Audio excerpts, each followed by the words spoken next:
buhay mo, anong tawag sa'yo? Isa kang robot. Yun, tama, Kung wala kang palakpakan. prinsipyo, isa kang robot, isa Yun. kang Sunod-sunuran. utusan, isa kang aso. Nako, Kasi yung aso, walang prinsipyo yung aso eh. Kung saan may pagkain, dun siya. Diba? Ganun ang aso. Kung alukin mo ng pagkain yung aso, dun siya pupunta kahit hindi niya amo. Kung saan yung pagkain, dun siya pupunta. Ganun ang taong walang prinsipyo, mga kasama. Kung saan may pagkain, dun siya. Putik na yan. Anong klaseng tao ka kung ganun? Eh di para ka na ring aso. Diba? Gets nyo yung point ko? gets na gets. Alam nyo, hindi lang naman PNP ang pwedeng magpakain sa akin eh. Ang Yan. dami bang pwedeng paraan yan para kumain ako sa isang araw. Sa buong buhay ko. Hindi lang PNP. Ano yun? Dahil dito ang may pagkain, kahit dahil dito lang ang may pagkain? Ganun ba yon? Sa PNP lang bang may pera? Putik. Ang daming pwedeng pagkakitaan dyan kung pera lang ang dahilan kung bakit tayo nagpulis. Grabe, ano? Diba? Diin mo, Brad. Idiin mo. Nagpulis tayo, Dahil? hindi dahil lang sa pera. Tandaan niyo yan. Ayan. Nung nag-a-apply tayo ng pulis, ang dami nating pinagdaanan, ang dami nating pagsubok para lang makapasok. Di ba? Tapos ngayon na may pagsubok sa atin, ibebenta nyo yung prinsipyo nyo. Ibebenta nyo yung prinsipyo nyo para lang sa sahod. Magkano ba sinasahod natin? Sige nga. Sa aming mga patrolman, 29,000 lang, mga kasama. Oh. 29,000 lang. Anin mo yung 29,000 kung ang kapalit nun. Anong kapalit nun? Prinsipyo mo. Yun.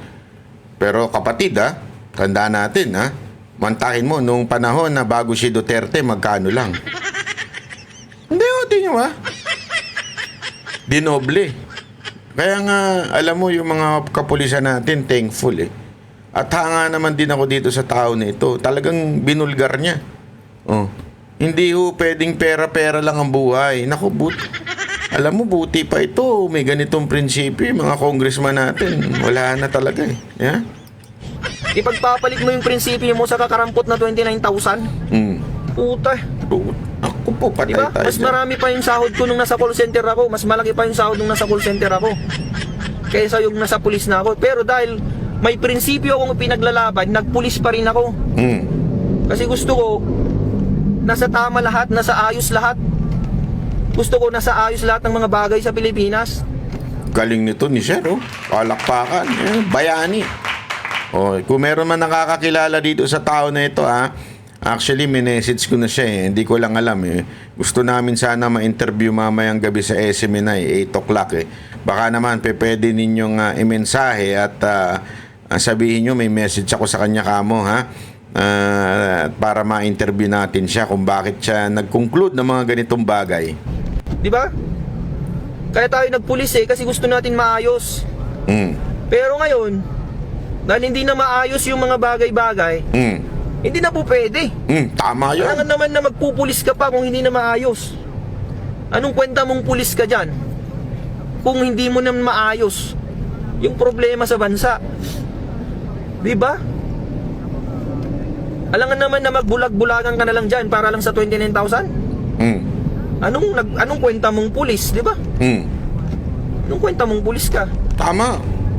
Ako, wala akong pakialam kung tanggalan nila ako ng trabaho. Wala akong pakialam kung kasuhan nila ako. Wala akong pakialam. Ang pakialam ko lang is dapat nasa tama lahat. Tapang nito maman to, grabe. Nasa tama lang lahat dapat. Hindi pwedeng kung ano-ano na lang sasabihin sa atin, susunod-sunuran na lang tayo. 'Di ba? Pulis ako, hindi mo pwede akong utusan. Patrolman lang ako, pero hindi mo ko pwedeng utusan ng mali. Yan ang tama. Again, baka kasi sabihin ng iba, that's disobedient to the authority. Hindi, sinasabi niya, pag ako inutusan mo ng mali, hindi kita susundin. Yan naman kasi talaga ang dapat sa mga pulis. Kaya lang, nakakalungkot yung mga pulis, ilang pulis natin, mga walang bayag. Totoo. Lalo na yung mga umaresto kay Pangulong Duterte, hindi naman matatapang niya mga walang bayag dyan. Bakit kanyo? Sunod-sunuran na sila kay Tory kahit alam nilang mali. Alam nilang mali eh. Sigurado ko alam nilang mali. Kaya lang, yun nga, yung itlog nandi dito. Wala, kabado kay Tory. Di ba?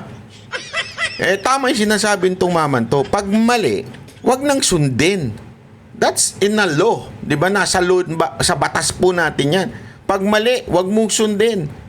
Oh, ganda ng ano niya dito ha, sinabi niya dito. Kahit sino ka pa. Kahit sino ha. Kahit ikaw pang presidente, sabihin ko na nga sa'yo. Naku, kahit presidente, patay tayo dyan, Brad. Yari. Magagalit sa inyo yung asawa niyan. Sigurado ko yung asawa ng presidente. Ay, Monet, inaano ka nitong polis mo, oh. Kahit si Bongbong Marcos pang mag-utos sa akin ng mali, Nako, hindi ako susunod sa kanya. Patay kahit tayo tanggalin niya akong pulis. naku po, patay tayo dyan. Di ba? Oo, galing mo Ba't siya. ako susunod sa kanya? Tama. Sino ba siya? Oo nga. Siya ba ang boss ko? Hindi ko siya boss. Oh, sino boss mo? Di ba yun ang sinasabi nila? Ang boss nyo mga pulis ay yung presidente kasi siya ang commander-in-chief. Tingnan nga natin, ba't niya nasabing hindi niya boss si Bongbong Marcos? Boss ko, yung nagpapasahod sa akin. Sino bang nagpapasahod sa akin? Mga Pilipino. Yun! That's a good answer. Hindi tama yung sinasabi niya. Ang boss niya yung nagpapasahod sa kanya. Kasi yun naman talaga ang boss mo eh. Kung sino yung nagpapasahod sa'yo. Di ba? Sino man nagpapasahod sa kanya? The Filipino people. It's in the law. It's not the president. Yun. Mawalang galang na kay General, pangalan nitong General na to, si Browner. Browner, ganito dapat mag-isip. Mas dinaig ka pa ng isang patrolman, ha? Hindi ang nagpapasahod sa iyo si Marcos. Unless, di ba? Unless, alam mo na kasunod. Pero hindi ang nagpapasahod sa iyo si Marcos. Ang nagpapasahod sa iyo taong bayan. Kaya dapat your loyalty is with the people, which is also under our constitution. Di ba? Nasa konstitusyon natin yan. Your power emanates from the people. People dapat. Yan ang nagbibigay ng sahod ninyo. Hindi yung presidente. Yung presidente, yan lang ang nagpipreside. Kaya nga presidente, preside. From the word preside. Sabihin siya lang yung nag-aayos-ayos niyan. Pero hindi ho talaga siya. Ang nagsasahod sa bawat pulis, militar, o kung sino mang uniform personnel dyan, ay ang taong bayan. Galing sa buwis namin ang chinichicha ninyo. Kaya hindi pwedeng puro lang kayo, ay hindi, didemanda namin kayo. Didemanda namin kayo. Hulihin namin kayo. Huwag nyo kaming takutin. Hindi kasi alam mo bilib ako sa maman to kasi tinatakot talaga eh. Ngayon, kinasuhan na po yan. Alam nyo kung anong kinaso sa kanya? Article 142 of Republic, RPC, inciting to sedition in relation to RA 10175, Cybercrime Prevention Act of 2012. Yun po ang kinaso sa kanya. Inciting to sedition. Inciting to sedition ba ang sabihin mo na hindi ako susunod pag mali ang order sa akin? Is that an inciting to sedition? That's ewan ko nga, sabi ko nga, ang lakas din ang loob nito eh. Matalino itong maman to, kahit ganito tong private pa lang. At talino bata to. Oo, matalino to. Bakit? Sinabi niya naman eh, hindi ako susunod kahit utos pa ni Marcos basta mali. Tama naman yun eh. Diba? Cybercrime. Di ko alam kung bakit cybercrime kinaso dito. Meron po ako nung niya eh. Yung, hindi ko na lang papakita kasi baka meron akong yung investigation data form. Grabe matindi ho yung kasong inano sa kanya. Naku po, ito. Tuloy natin. Di ba? Mga Pilipino ang nagpapasahod sa akin, ba't ako susunod sa presidente? Ano ba siya? Presidente lang siya. Di ba? Ako, pulis ako. Pwede ko siyang arestuhin pagka wala siya sa serbisyo. Yun. Tama naman yun eh. Pwede ko siyang arestuhin kung wala na siya sa serbisyo. If you're a private, after maging mo presidente, maging private ka na, pwede ka. Ganun nga ginawa nila kay Pangulong Duterte, di ba? Pero, yung problema lang kay Pangulong Duterte, wala namang warrant, walang order galing sa korte. pagka wala siya sa pwesto niya. Naku, ayan na. Di ba? Gusto ko, sir, pag kailangan ng aresto yung si Torre, pwede bang ikaw ang umaresto? Hindi, alam mo, si Torre, matapang lang naman yan kasi nasa posisyon. Pag yan nag-retire na, sir, pwede ba ikaw na umaresto kay Torre pag inutos ng korte? Pag inutos ng korte, kasi antayin natin yung utos ng korte dahil kinasuhan niya si Torre. Pwede ba ikaw nang umaresto kay Torre? Sama mo na si Marbil. Pag inutos ng korte. Ulitin ko pag inutos ng korte. Kung walang pulis sa Pilipinas, sino na lang mag-aaresto sa mga tiwaling opisyal na yan? Yon. Kaya tayo nagpulis para hindi tayo maging kakampi ng mga tiwaling opisyal. Yon.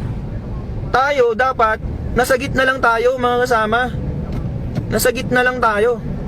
Hindi pwedeng dahil presidente natin siya na yung susunundan natin.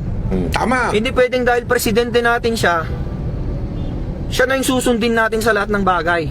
Hindi po pwede yun. Partisan ang tawag doon. Tama. Hindi porke presidente ka, susundin kita. Ano ka? Sino ka ba? Para sundin ko. Tama ka ba? Ang tanong, nasa tama ka ba? Para sundin kita. Di ba? Sabi ko nga ulit sa inyo, kahit presidente ka pa ng Pilipinas, kung mali yung utos mo sa akin, hindi kita susundin. Nako. Lupit. Sino ka ba para sundin ko? Diba? Sino ka ba? Tama nga naman. Oh, may tama daw ako eh. May tama daw ako. Tama ka May talaga, tama ka, sir. Tama ka. Kahit pa papanood to ni Bongbong Marcos Naku, ni ang Sir lupit. Bongbong Marcos. Sir, President, Oh. pakinggan mo tong sasabihin ko, sir. Ang lupit nito. Grabe. Palakpakan to, mama na to. Ito yung mga kailangan natin. Ito yung hanapin natin. Yung mga pulis na kayang tumayo sa prinsipyo. Asa na po ba yung mga PNP personnel na kayang tumayo sa prinsipyo?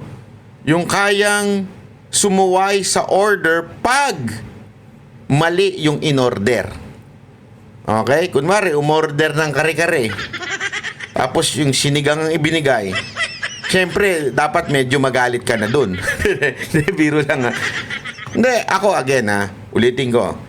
Paulit-ulit ko to sinasabi sa lahat ng speech ko, maging sa vlog ko.